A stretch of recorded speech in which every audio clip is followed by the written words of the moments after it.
Hola, buenas tardes a todos. Bueno, estoy la verdad muy contenta y agradecida de tener esta oportunidad de participar en estas jornadas profesionales de la Asociación Argentina de Traductores e Intérpretes, en lo que ya viene siendo una edición muy exitosa, con una convocatoria muy importante y actividades que realmente muestran el trabajo y el crecimiento de la profesión de la traducción en nuestro país. Realmente desde que, en mi caso, como docente, en los inicios de mi carrera como docente de traductores, he visto la profesionalización del campo que se ha dado en estos últimos años y realmente felicito a la Asociación Argentina de Traductores e Intérpretes por todo lo que han logrado en estos años en términos de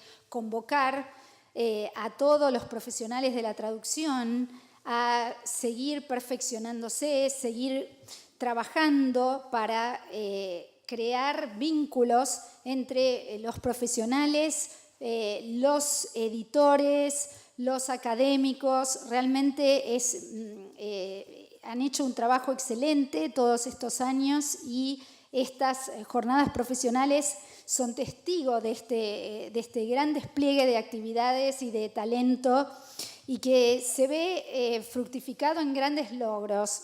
Así que bueno, les agradezco la oportunidad de poder estar acá, de ser parte de todo de este gran proyecto y bueno, las felicito a la comisión directiva y a todos los que trabajan para lograr. Y bueno, por supuesto, agradecer también a todas las instituciones y asociaciones que auspician este evento y realmente es un ejemplo de trabajo colaborativo que lleva al crecimiento de la profesión en un entramado en que todos nos nutrimos y trabajamos para ampliar los horizontes culturales de quienes trabajan con nosotros, sea como instituciones formadoras, como instituciones que divulgan. Realmente es parte de todo un trabajo conjunto para nutrir, ampliar, densificar ese entramado cultural que todos co-creamos. Así que bueno, realmente es un orgullo para nosotros poder colaborar y ser parte de esto. Bueno, dicho esto, no me quiero extender demasiado, quiero comentarles sobre el tema por el cual he sido convocada. En este momento yo soy rectora del Instituto de Enseñanza Superior en Lenguas Vivas Juan Ramón Fernández, que ha sido una institución pionera en la formación de traductores. Y les quiero contar un poco de esa historia y de la traducción literaria en particular. Cuando nuestro instituto creó la carrera de traductorado en el año 1971, fue el primer programa de enseñanza de la traducción que no era traductorado público, digamos, fue el primer programa que contempló la formación de traductores científicos, técnicos y literarios. Lo hizo para los idiomas inglés y francés, que fueron los idiomas fundacionales del profesorado. ¿Sí? Hasta ese momento el instituto se lo conocía como el Instituto Nacional Superior del Profesorado en Lenguas Vivas. A raíz de la incorporación muy exitosa de las carreras de traductorado, luego cambió su nombre por Instituto Nacional de Enseñanza Superior en Lenguas Vivas, para luego ser, bueno, con la transferencia, ahora Instituto de Enseñanza Superior en Lenguas Vivas. En el año 71 se pensó, bueno, ya de años se había pensado que la institución podía ofrecer la formación en traductores para otro tipo de actividades. Hasta ese momento las universidades ofrecían la carrera de traductor público, ¿no? Y no había manera de formarse para encarar otro tipo del quehacer traductor, otro tipo de quehaceres de traducción. Entonces, en ese momento se presentó un programa al Ministerio Nacional que se implementó a partir de 1971 y a fines de 1973 tuvimos la primera camada de egresados, tanto de inglés como francés. A partir de ahí, o sea, siempre se contempló la especificidad de las necesidades, con una formación de base de la parte lingüística, tanto de la lengua meta como de la lengua madre, muy fuerte, con un componente siempre muy específico de aprender las técnicas de traducción, las estrategias, la teoría de la traducción. Este aspecto, el de la teoría de la traducción, fue creciendo porque en ese momento, el de la fundación, la formación teórica de traducción estaba muy incipiente en el mundo. Directamente había muy poca investigación en sí sobre traducción, ¿no? Y bueno, y en lenguas evolucionó con todo ese desarrollo de las teorías de traducción y el campo de la traductología. Pero bueno, en ese momento se vio la necesidad de incorporar eso, aunque en forma muy incipiente, y la formación de lo que llamamos el área sociocultural. Eso siempre estuvo presente en la formación de los traductores. Y con ese plan se formaron unas aproximadamente 12 cohortes de traductores. Luego hubo otro plan en el año 1991, con el cual ahora estamos terminando las últimas cohortes de graduados. Y ¿se escucha bien o estoy? ¿Sí? ¿O retumba? Sí. Ahora, hace muy poquito, se diseñó un nuevo plan en donde los alumnos tienen la posibilidad de elegir una especialización. Esta posibilidad se da para la variedad inglés-español, porque para las otras lenguas, no les conté que bueno, se incorporaron luego el traductorado de alemán primero en el año 1995 y a partir del año 2006 el traductorado de portugués. ¿Sí? Siguiendo la modalidad de científico técnico literario, ahora el título para francés, inglés y portugués dice traductor de estos idiomas, y en particular para inglés logramos la aprobación de otro esquema de un ciclo común de 3 años, pero un ciclo de especialización para que los estudiantes puedan optar por una de 3 modalidades, o si quieren todas las modalidades, donde hay específicamente una modalidad en traducción literaria y medios audiovisuales. Esta es la innovación que estamos implementando. Ahora estamos con la primera cohorte, está en su 4º año de estudios, o sea, ahora comenzando el ciclo de especialización. ¿Por qué se pensó esto?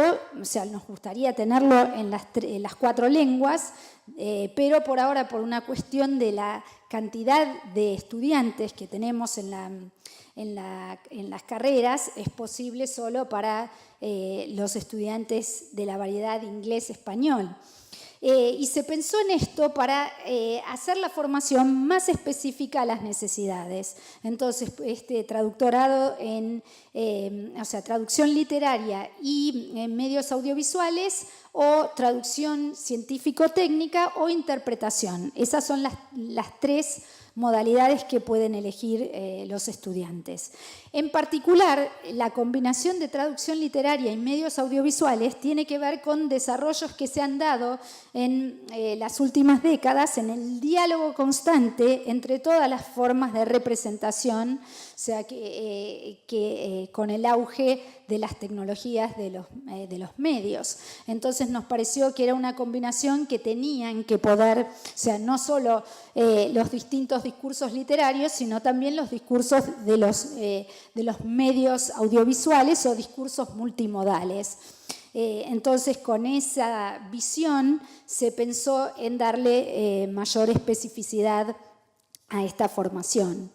Y bueno, estamos transitando este camino. Les cuento que inclusive con la formación anterior había mucho de traducción literaria. Ahora lo que el nuevo plan propone es aumentar la cantidad de exposición a géneros literarios, incluyendo y ahora ampliando a conocimiento tanto teórico como práctico de los medios audiovisuales, porque todo el entramado de esta nueva especialización tiene que ver con conocimiento teórico y práctico de tanto los géneros literarios como los lenguajes multimodales que nos llegan a través de las nuevas tecnologías. Entonces, en esta formación se continúa y se amplía la formación en traducción literaria, o sea, el ciclo inicial les da a todos una introducción a todas las distintas modalidades y luego se profundiza con dos instancias curriculares más de traducción literaria y más formación en distintos géneros literarios. Tienen una mayor carga en literaturas, por ejemplo, con textos hispanoamericanos contemporáneos, literatura postcolonial y de minorías, también literatura contemporánea de los Estados Unidos, como para reforzar y ampliar el repertorio de géneros, acercándolos más a lo que puede ser más factible que puedan traducir una vez cuando comienzan su carrera profesional. Y también mayor refuerzo de la formación en lengua materna sobre discursos literarios. Esto no solo implica tener los textos hispanoamericanos contemporáneos, como les comentaba, sino también una importante carga horaria en un taller de reescritura de textos literarios específicamente. También para los lenguajes audiovisuales, formación en doblaje y transcripción y subtitulado, y también conocimientos teóricos sobre los lenguajes de los medios. Entonces creo que es una formación que aspira a ser muy completa, con una sólida base teórica, y realmente creemos que es un salto cualitativo importante en la formación. Nos parece que para el mundo en que transitamos estamos tratando de buscar puentes entre los distintos lenguajes que se manejan en las culturas. También parte de esto, y que abarca a las tres especializaciones, es la formación en el uso de las tecnologías y los entrecruces de lenguaje y la interculturalidad. Obviamente que esto se ve en las tres especializaciones, pero adquiere una relevancia aún mayor en la traducción literaria y en los medios audiovisuales. Así que la interculturalidad como eje vertebrador está siempre presente y se tuvo en cuenta en el diseño curricular. Así que creemos nosotros que se trata de una ampliación del repertorio para todos nuestros estudiantes, y creemos que con la elección ha sido una de las elecciones más populares. Recién tenemos la primera cohorte que está transitando, y estamos muy contentos de saber que esta es una opción muy elegida. O sea, no sabíamos cómo iba a ser, pero realmente hay mucho entusiasmo con esta opción. O sea, espero que pronto les pueda contar qué están haciendo cuántos egresados tuvimos de este primer grupo, bueno, suponemos que van a seguir llenándonos de orgullo, como sabemos que están insertándose laboralmente muy bien muchos de nuestros egresados. Es que justamente lo que hemos visto es que el interés en las carreras de traducción ha crecido muchísimo porque estamos teniendo la suerte de transitar tiempos donde la exposición a distintas culturas es más grande que nunca. Estamos viviendo en un mundo en donde estamos todos hiperconectados, y eso me lleva a decirles que también otra innovación de este programa es el requerimiento de un manejo muy fluido de una segunda lengua. Esto no lo tenía el programa anterior, el plan anterior. Ahora sí hay una exigencia de alcanzar un nivel de competencia bastante alto en otra lengua, justamente porque el trabajo del traductor requiere también muchas veces una combinación con una lengua B y hasta una lengua C. ¿Sí? Si bien para el contexto latinoamericano quizás no sea tan necesario como lo es para los europeos, creemos que una formación de calidad tiene que incluir esta competencia en otras lenguas, y que no significa que haya que alcanzar los mismos niveles de competencia en todas, pero esta apertura al conocimiento de otras lenguas, a tener distintos tipos de conocimiento de otras lenguas, es sumamente enriquecedor en la labor del traductor. También el esquema del nuevo traductorado contempla el trabajo colaborativo a través de las tecnologías. También otra parte fundamental es el vínculo con la práctica a través de la residencia de traducción. Esto se mantiene del plan anterior y se profundiza, porque es importante que las prácticas profesionalizantes, así lo dicen los pedagogos, estén presentes desde el comienzo de la formación.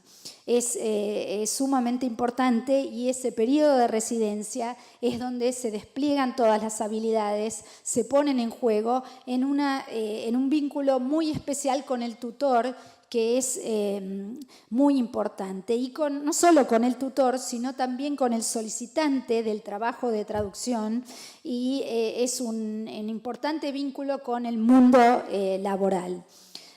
Así que creemos que, un complemento de toda esta formación que hemos incorporado, vamos por la tercera edición, es la Escuela de Otoño de Traducción Literaria, que toma este concepto de incluir prácticas profesionalizantes a la formación, o los que están culminando la formación o los que son graduados recientes, para que construyan una experiencia de trabajo colectivo con el autor. Acá veo a muchos de los participantes. Creemos que realmente esto es fantástico y ha sido posible gracias a la ATI.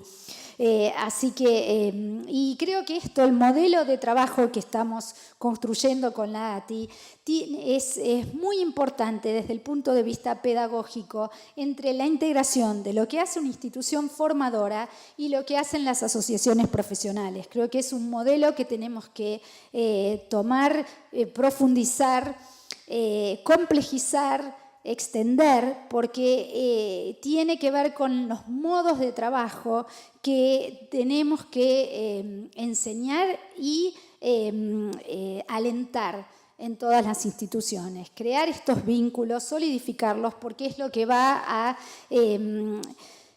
desarrollar una formación situada, que sea significativa, transitar experiencias que nos van preparando para el campo de desarrollo profesional. Creo que en eso este vínculo que hemos forjado con la ATI es fundamental, y creo que es en ese sentido una muestra de lo que se puede hacer para mejorar la calidad de la formación de todos y que implica un proceso de nutrición constante entre profesionales en distintas etapas de su desarrollo y los estudiantes que se están formando. A la vez también es magnífico para los docentes de esas instituciones formadoras para nutrirse de toda esta labor profesional y plasmarla en el trabajo de clase. Realmente pensamos que es sumamente importante continuar sumando esfuerzos para andar este camino, ¿no? Creo que ustedes ya han podido ver que puedo hablar muchísimo de esto porque... Quería hacerte una pregunta antes de pasar a Cecilia. Sí, perdonen ustedes. Sí. Una pregunta breve, no sé si estás por ahí al tanto de los detalles, pero anoche mirando el plan de estudios nuevo, veía que en la especialización hay una lengua inglesa para la traducción literaria. Sí, me olvidé de tanta cosa que uno tiene en la cabeza, pero sí, está pensado expresamente para reforzar, que la última lengua que cursan esté orientada a aumentar la exposición en el tipo de textos, analizar, agregar profundidad teórica sobre los lenguajes audiovisuales y los discursos literarios, y está obviamente centrada en afianzar y ampliar esas competencias. Sí. Hay una lengua especializada para cada uno de las especializaciones. Y realmente eso fue algo pensado específicamente y creo que va a funcionar muy bien. Está la primera cohorte ahora cursando estas lenguas especializadas. Bueno, gracias Paula. Vamos a pasar entonces... Gracias por escuchar. Vamos a pasar a Cecilia Rossi. Ya ustedes me conocen, o por lo menos muchos de ustedes ya me conocen porque he participado ya en estas jornadas.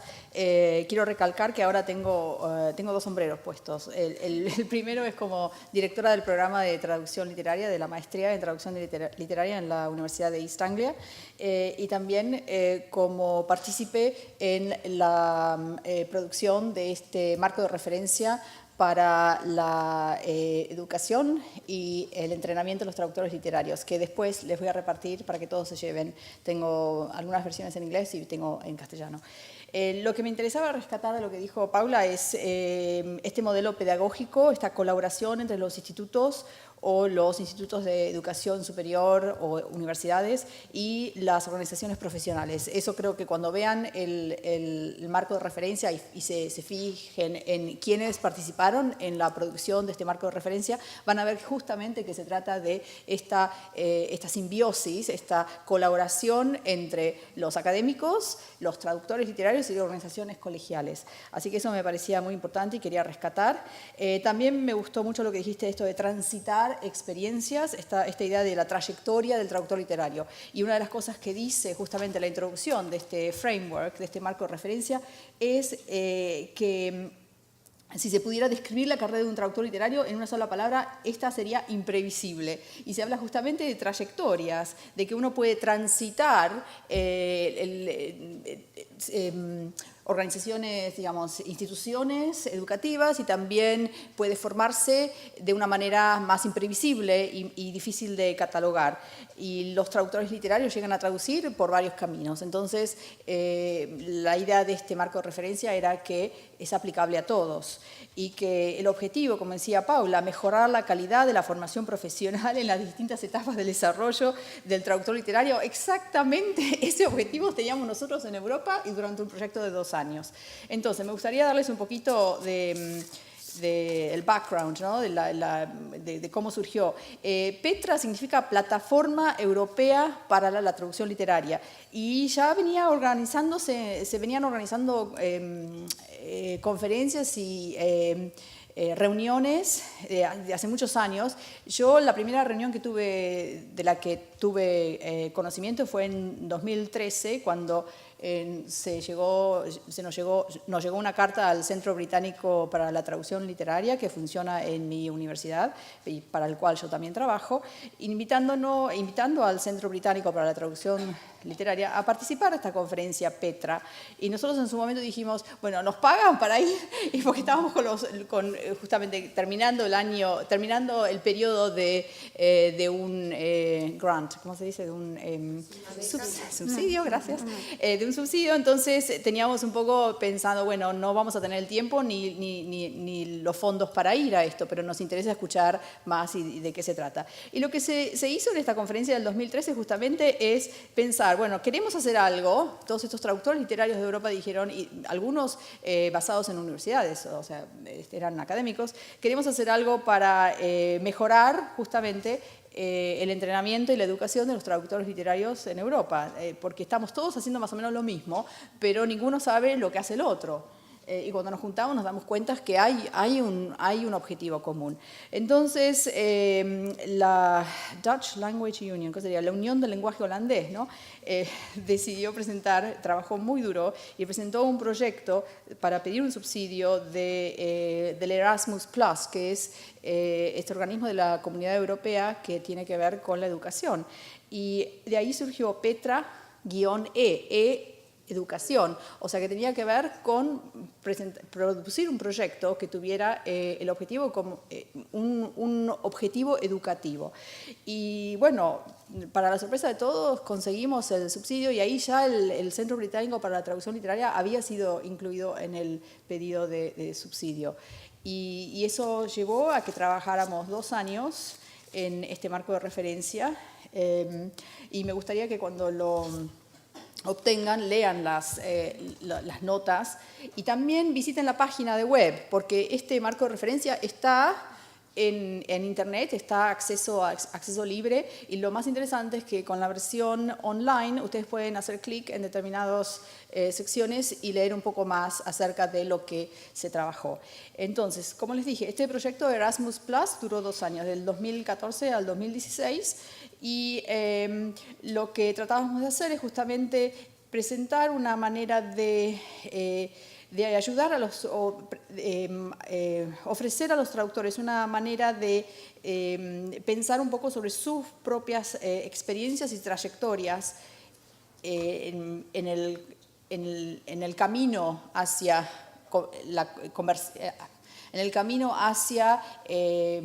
lograr estoy traduciendo y no puedo, es terrible, y lograr el nivel más alto, digamos, el nivel experto, cuando uno ya es el traductor literario de un nivel muy importante. Bueno, lo que a mí me interesa como directora de un programa de traducción literaria es justamente ver cómo se aplica este programa, este marco de referencia a mi programa en especial. Y no se trata de hacer una especie de calco, ¿no? De imponerlo, de decir, bueno, acá tengo mi plan de estudios y acá tengo el marco de referencia y más o menos los encajo. No se trata de eso, se trata de tomar determinados puntos, determinadas competencias y ver cómo el programa, si el programa en particular, por ejemplo, el programa que explicó el plan de estudios que les explicó Paula, o mi maestría, ¿no? Que se pueda decir, bueno, a ver, ¿qué necesito apuntalar? ¿En dónde necesito poner el énfasis? ¿Qué necesitan mis alumnos? El plan de estudios de la maestría en traducción literaria ustedes la pueden consultar online si ponen en Google Program Specification for the Degree of Master in Literary Translation, UEA, va a salir el plan de estudios. Y lo que más me interesó a mí es especialmente tomar determinados aspectos de las competencias que se detallan en el marco de referencia, en 2 instancias en particular. La primera es lo que se refiere a la competencia traslatoria, que es la primera que se detalla en el marco de referencia, y el aspecto de la creatividad literaria, ¿no? Entonces, en su momento, cuando estábamos preparando el marco de referencia, se me pidió a mí, por mi experiencia y mi investigación en el campo de la literatura, de la traducción literaria y escritura creativa, que trabajara el tema de la creatividad literaria. Y yo en su momento, cuando nos reunimos en Budapest, hice una presentación y la definí como la capacidad necesaria para traducir un texto literario de alto grado, o un texto literario que posea un grado alto de literariness. Qué difícil de traducir. Bueno, y yo justamente lo que quise decir es que, bueno, es la capacidad para traducir un texto literario. No quise decir poesía, ni porque, por ejemplo, la distinción de géneros a veces puede engañar y puede ser muy borrosa, y hay textos híbridos y textos en prosa muy difíciles de traducir. La conocida traductora del español al inglés, Edith Grossman, en Why Translation Matters, en el libro que publicó en el 2012, ella habla, por ejemplo, de prosa artística, artful prose, y yo creo que, bueno, ese término ya muestra que hablar de géneros, en este caso, sería contraproducente. Bueno, entonces en mi presentación en el Petra I, lo que trabajé era que, bueno, se trata de tomar la escritura creativa como herramienta para desarrollar esta creatividad literaria en los alumnos. Y creo que tiene que ver con lo que decías vos, Paula, cuando hablaste de la necesidad de poner el énfasis en la mayor formación en lengua materna, con talleres de escritura y reescritura. Exactamente de lo que estamos hablando, ¿no? De fomentar y desarrollar y ayudar a los alumnos que desarrollen su creatividad literaria. Y eso se logra escribiendo en la lengua materna, que sería la lengua de llegada, ¿no? Para los alumnos del Instituto Lenguas Vivas. Y el otro aspecto que me interesaba mucho desarrollar dentro de mi maestría y con la ayuda del marco de referencia Petra E, fue la competencia profesional, que sería la residencia en el caso de Lenguas Vivas. El conocido traductor del portugués y del español al inglés, Daniel Hahn, no sé si lo conocen, pero es muy conocido en Inglaterra, hace mucho ruido en el mundo de la traducción literaria en el Reino Unido. Daniel Hahn siempre habla de being a translator, ¿no? Being, ¿no? Sentirse y ser, porque es difícil traducir el being, ¿no? Pero es una especie de sentirse y ser y actuar como un traductor literario. Y lo que él siempre dice es que eso no tiene nada que ver, es lo que él hace cuando no está traduciendo, cuando no está sentado frente a la computadora traduciendo un libro, el resto del tiempo he is being a translator, en el sentido que está haciendo lo que están haciendo ustedes acá, o lo que estoy haciendo yo acá. Está hablando en los medios, está comunicándose con editores, está contactando autores, está a lo mejor dando un taller en una universidad, está a lo mejor en un tren contestando emails porque se va hasta el Festival de Edimburgo y hace muchas cosas donde siempre es un traductor literario. Y esto es importante pensarlo y pensar que los alumnos en la maestría, los alumnos en lenguas haciendo la residencia, necesitan tener las herramientas para desarrollarse en el mundo profesional. Y esas herramientas se tienen que empezar a dar y a trabajar en los institutos de nivel superior y en las universidades. Entonces ya van a ver en el framework, en el marco de referencia, que se detalla qué es lo que incluye esta competencia profesional. Por ejemplo, el panel que tuvimos hace un ratito, donde uno se puede interiorizar acerca de los programas de ayuda a la publicación de traducciones literarias. Eso es elemental, una de las cosas que nosotros siempre les enseñamos a nuestros alumnos. El hecho de que, por ejemplo, como decían acá del programa Sur, es el traductor literario haciendo un puente entre el mundo de la literatura de los autores y el mundo de los editores en otro país, ¿no?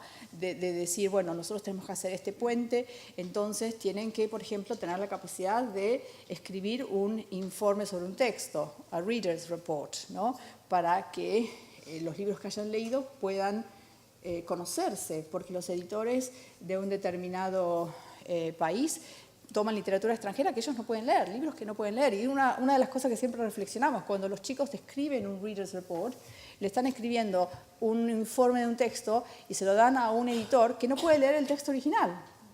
Y pensar que después ellos tienen que defender ese libro, si deciden, bueno, vamos a tratar de publicarlo, tienen que defender ese libro y de pelear, ¿no? Pelear por el libro con la gente de marketing, por ejemplo. Y los tiene que... Sí, ahí se pelean. Pero los tienen que convencer, que ellos tienen que publicar ese libro, que tienen que invertir, gastar plata, ¿no? Que tienen que invertir en un libro que no pueden leer, y que no han leído, en definitiva. Entonces, ¿cómo se escribe un informe de texto que cumpla la función esa? Todas estas cosas, ¿no? Competencia profesional. Bueno... Entonces los invito, después de este panel, a que retiren su ejemplar y que piensen un poco y que vayan a la página de Facebook y que vean un poco también el online, lo que ofrece la plataforma para la traducción literaria, la plataforma europea, y lo que ofrece este marco de referencia. Bueno, muchas gracias.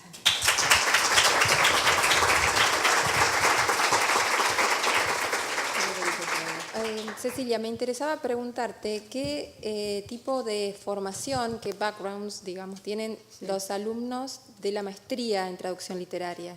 Sí, bueno, los alumnos de la maestría lo que queremos es que tengan un título de grado. Generalmente tienen un título de grado, generalmente es un título de grado en lenguas modernas. Generalmente también pueden tener, o si no tienen un título de grado en lenguas modernas, pueden llegar a tener un título de grado en literatura inglesa, English. Y haber adquirido otro idioma a través de, por ejemplo, la escuela secundaria, haber hecho A-Level, por ejemplo, el Advanced Level, que es el examen que permite el ingreso a las universidades. Ellos tienen que hacer 3 o 4 exámenes y algunos han hecho un examen de lenguas, pero no han estudiado lenguas modernas después. Hacen, por ejemplo, tuve un caso de un alumno que hizo Spanish A-Level y después entró a hacer English Literature. Bueno, y después dentro de la carrera tuvo la opcionalidad en un momento y tomó Post A-Level Spanish, hizo más español y es uno de los traductores, es excelente como traductor, pero tiene todo ese bagaje de haber estudiado la lengua inglesa, ¿no? Entonces, lenguas modernas o lengua inglesa, o sea, no hay, digamos, uno cuando está mirando las applications, las solicitudes, mira el total de la solicitud. Entonces, muchas veces tenemos alumnos que han pasado, que han vivido varios años, digamos, sin contacto con la educación, digamos, que no salen de a lo mejor alumnos que ya tienen 40 y pico de años que dicen, bueno, ahora voy a hacer una maestría en traducción literaria porque me gusta, o que tienen una carrera en edición, copy editor, ¿no? Que trabajan para editoriales, trabajan freelance y dicen, bueno, la verdad me gusta leer y me gusta hacer esto y voy a hacer esto. Entonces no hay reglas estrictas, fijas, pero generalmente lenguas modernas o literatura y lengua inglesa. Gracias. Sí. ¿Preguntas? Sí. Bueno, gracias. Hola, tengo una pregunta para cada una en realidad. Empiezo por Paula, que habló primero. Quería preguntarle si podés explayar en cuanto a cómo son las prácticas profesionalizantes, exactamente en qué consisten en Lenguas Vivas.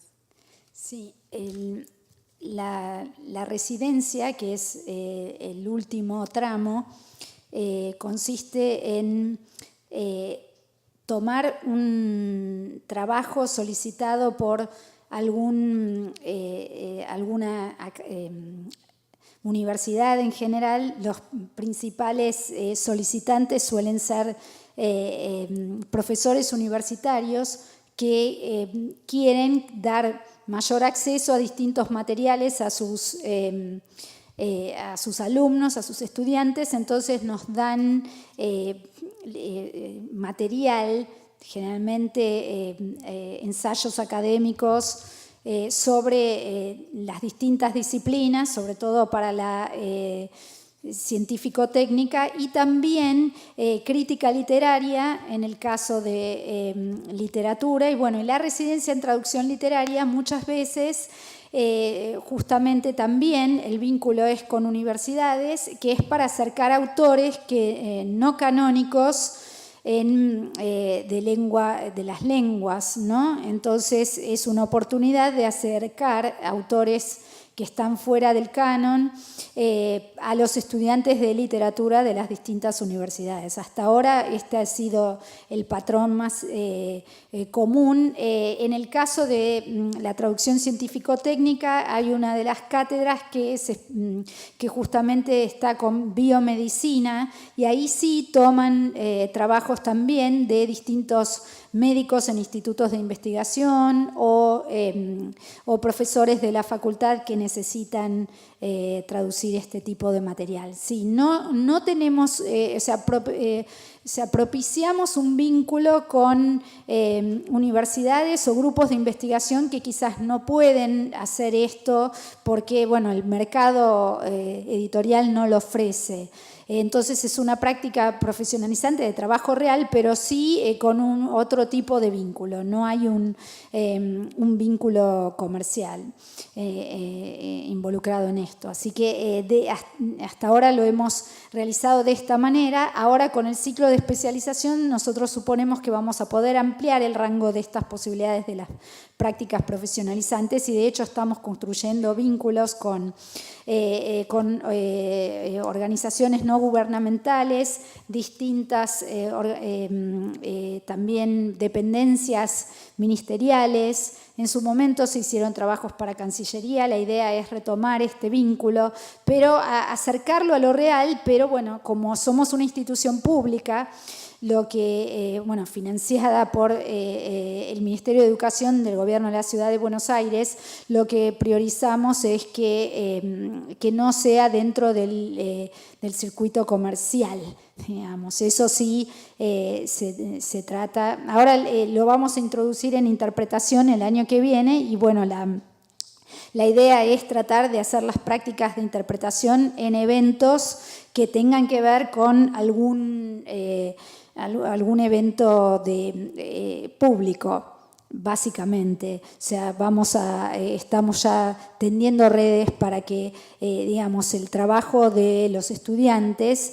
colabore con el sistema público de alguna manera. Por ejemplo, el año que viene tenemos las Olimpiadas Juveniles y bueno, ya creemos que algunos de los trabajos de interpretación se van a hacer en ese contexto, incluso también puede ser también con los material audiovisual que se produzca en este contexto. Así que bueno, en ese sentido creemos en una mayor apertura para que haya un mayor rango de posibilidades para los alumnos. Bueno, no me quiero extender ahora. ¿Y otra pregunta para...? Sí, para Cecilia. Bueno, muchas gracias. Felicitaciones, la verdad, por el enfoque. Desde mi humilde lugar te digo felicitaciones porque me parece excelente. No en todos los institutos del país se da la posibilidad de tener prácticas profesionalizantes y creo que es buenísimo y muy necesario. Y gracias por la respuesta. Bueno, gracias. A Cecilia le quería preguntar si en todo esto de la confluencia entre traducción literaria, escritura creativa, si trabajan en lo que es la formación teórico-práctica el concepto de transcreation o traducción creativa o transcreación para los que estén a favor de este último equivalente. Yo no. Sí, bueno, yo en la maestría de traducción literaria yo coordino un curso que se llama Proceso y Producto en Traducción Literaria. Y justamente lo que trata este curso es de expandir el concepto de traducción. O sea, ¿qué es traducción? ¿Cuándo llamamos una traducción? ¿Cuándo llamamos a un texto de llegada una traducción o lo llamamos versión? ¿No son todas las traducciones versiones? Entonces, si todas las traducciones son versiones, ¿cuántas versiones puedes tener y cuán lejos te puedes ir del texto de partida? Entonces, siempre trabajamos esa cuestión de cuanto mayor sea el input, digamos, del traductor literario como creador, mayor la posibilidad de jugar. Entonces, yo sigo mucho al teórico Clive Scott, que fue uno de los profesores que tuve en el programa de doctorado. Clive Scott, léanlo, que es difícil, pero es increíblemente enriquecedor. Y él juega mucho con esta cuestión de activar el texto. Él encuadra su trabajo de reescritura o traducción diciendo que lo que le interesa hacer es una fenomenología de la lectura. O sea, de cómo integrar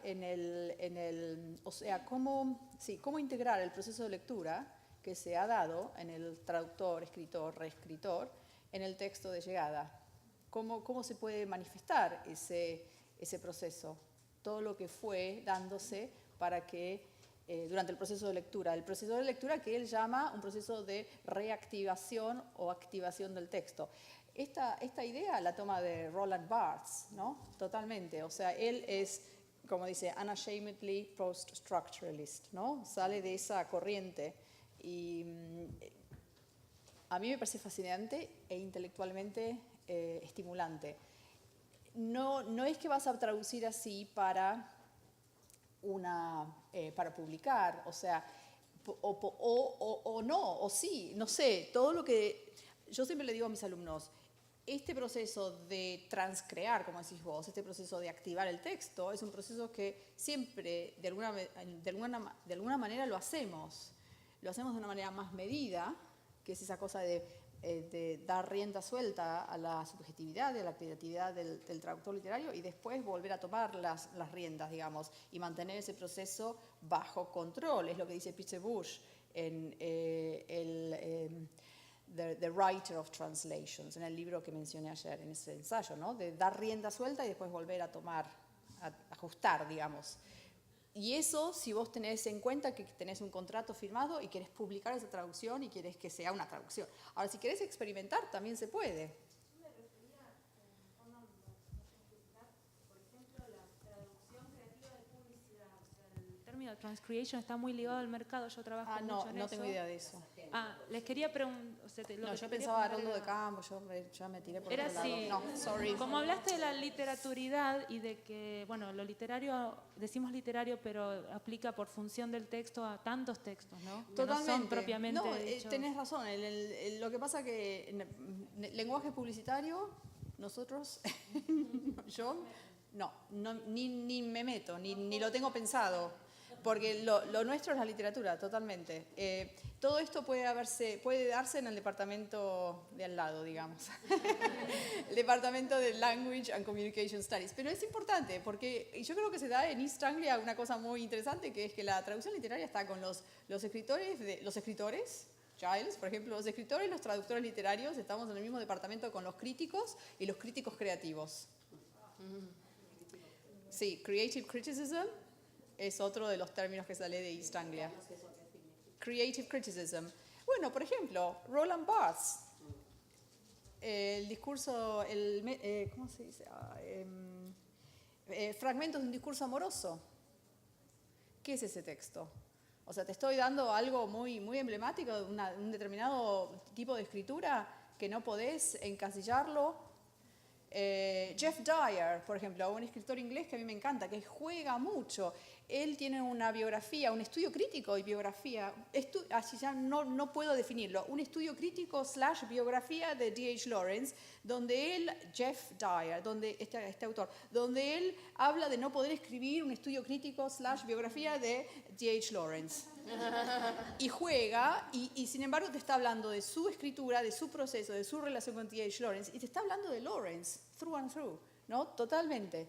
Y eso es, entonces, este libro, hay un libro que dos colegas míos en East Anglia publicaron, creo en el 2013, que se llama Creative Criticism, editado por Stephen Benson, ¿cómo se pronuncia? Benson y Claire Connors, ¿cómo se pronuncia? Publicado por la Universidad de Edinburgh, y donde ellos, parte es un estudio de este nuevo género, Creative Criticism, y parte antología. O sea que si ustedes tienen ese volumen, tienen ejemplos, van a tener ejemplos de Barthes, ejemplos de Dyer, estoy tomando ejemplos del libro, Creative Criticism. Voy a hacer una acotación a la primera pregunta de ella, porque me veo en la obligación, siendo parte del personal docente del otro Lenguas Vivas, Spangenberg, que también es la otra institución pública de la Ciudad de Buenos Aires, en la que se dicta el traductorado técnico, científico y literario, que tiene instancia profesionalizante ya desde el año 98. Sí, nosotros en el plan anterior también. Claro, sí. Son las dos instituciones públicas, digamos, y bueno, donde están las prácticas profesionalizantes con el nombre de residencia. Bueno, para que estén al tanto, tenía que decirlo porque mi corazón también está No, en otro lado.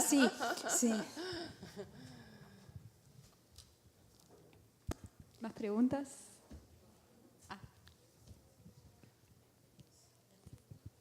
Hola, ¿qué tal? Quería una pregunta para Paula me quedé pensando lo que habías dicho, que también se agregaba una segunda lengua para el traductor. Quería saber si eso era parte del plan, digo, si se da mismo ahí en la institución, si es parte de la cursada o cómo lo manejan. Nosotros, no es parte de la cursada, digamos, no se agrega como una materia, pero el Lenguas Vivas Fernández tiene un programa de actividades de extensión del nivel superior, donde se dan niveles de 8 lenguas abiertos a la comunidad. Entonces, el que no trae ese bagaje o no lo puede desarrollar, tiene la posibilidad de estudiar estas lenguas en la institución. No tenemos una oferta horaria tan amplia, pero sí está la posibilidad de hacer las 4 lenguas en las que tenemos las carreras, que son alemán, francés, inglés y portugués, más está la posibilidad de estudiar árabe, ruso, japonés e italiano, ¿no? Esas 4 lenguas más, y hay que acreditar un cierto nivel de estas lenguas que se puede hacer en cualquier momento de la carrera, ¿no? Entonces se pueden acreditar los saberes que vienen de otros estudios realizados anteriormente o pueden hacerlo en paralelo. Y está abierta la posibilidad de quien tenga una lengua de herencia que no sea de estas, de poder acreditarlo avisando, ¿no?, a la dirección de la carrera con tiempo para que se busquen a través de la embajada expertos que puedan dar la acreditación, porque de hecho tenemos algunos estudiantes que ya preguntaron que, por ejemplo, hablan alguna lengua que no se enseña de forma digamos, institucional en el país, pero dicen, bueno, quisiera acreditar esta lengua, y la posibilidad va a estar siempre con aviso suficiente como para hacer gestiones con las embajadas respectivas para poder hacer esa acreditación. Es interesante lo que decís vos de la acreditación, porque nosotros tenemos, nuestro programa en la maestría no está restringido a ningún idioma. O sea, puede venir cualquier estudiante, digamos, que quiera trabajar desde cualquier idioma hacia cualquier idioma, y después en nuestra tarea encontrar un traductor que lo pueda asesorar en el caso de las 2 horas de tutoría que les damos a los chicos, y también cuando escriben la tesis de maestría, si traducen, por ejemplo, del húngaro al inglés, entonces, bueno, yo sé a quién contactar, que puede mirar la traducción y puede hacer un informe de traducción.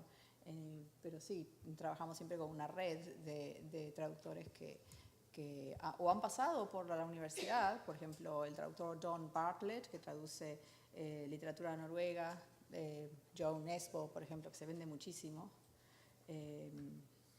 también Karl Knausgaard, todos los autores noruegos, casi todos pasan por el genio creativo de John Bartlett, y John siempre vive muy cerca de Norwich y siempre viene a dar workshops, o si no justamente a asesorarme en traducciones cuando los chicos traducen del noruego, por ejemplo, si tengo un alumno que traduce del noruego.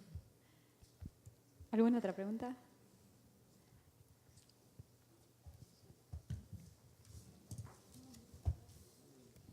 Muy cortita y de orden práctico nomás. La acreditación de las lenguas extranjeras, de las otras lenguas, digamos, estas lenguas adicionales, ¿cómo es? ¿Rinden un examen o presentan algo los alumnos, los estudiantes? Para el programa de Lenguas Vivas, sí, pueden, o sea, si es alguna de las lenguas que nosotros tenemos en nuestro programa de extensión, se tienen que anotar a dar el examen en las fechas de examen y rinden. Sí, esa es la modalidad que ya la tenemos instalada en el profesorado. En el profesorado tenemos la segunda lengua de planes anteriores, pero por otro motivo. Es fue decir de obligar a los futuros profesores a transitar el aprendizaje de otra lengua y experimentar lo que se siente nuevamente, porque la mayoría, digamos, la lengua que enseña la empezó a aprender de chico. En el caso de los traductores tiene que ver con realmente darles otras competencias lingüísticas que les puedan enriquecer el repertorio. Muchas organizaciones internacionales están pidiendo conocimientos de una lengua B, que llegado el caso, alguien que pueda colaborar en un proyecto, o sea, se está pidiendo muchísimo, nos pareció que era imprescindible. Con respecto a las lenguas que no están dentro del programa, ahí sí hay que contactar a la dirección de carrera para que se organice cómo va a ser esa evaluación. Gracias. ¿Qué tal? Yo quería preguntar si las 3 formaciones de ciclo orientado que hay en la carrera ahora también están accesibles a personas que por ahí hicieron una carrera de traducción en otro lugar y pueden hacer ese ciclo orientado solamente a manera de especialización o de posgrado. Tenemos un minuto, Paula. Claro, un Perdón. minuto, no más, no, está. Bueno, Presión, te pongo a ver, presión. no, el tema, sí, hablo demasiado, sí, tengo mala fama. No, el tema es, hasta ahora no lo hemos contemplado, pero si cualquiera que quiera ser alumno de la carrera puede dar el ingreso. Si hay otra formación no tienen que dar el examen de ingreso de la lengua extranjera o del español y puede ir acreditando todas las instancias anteriores y podría llegar al ciclo de especialización. Lo que pasa que hay que acreditar por equivalencia las distintas instancias curriculares. Es una posibilidad un poco burocrática, pero digamos está como posibilidad. Bueno, muchas gracias. Les pedimos un aplauso para la mesa.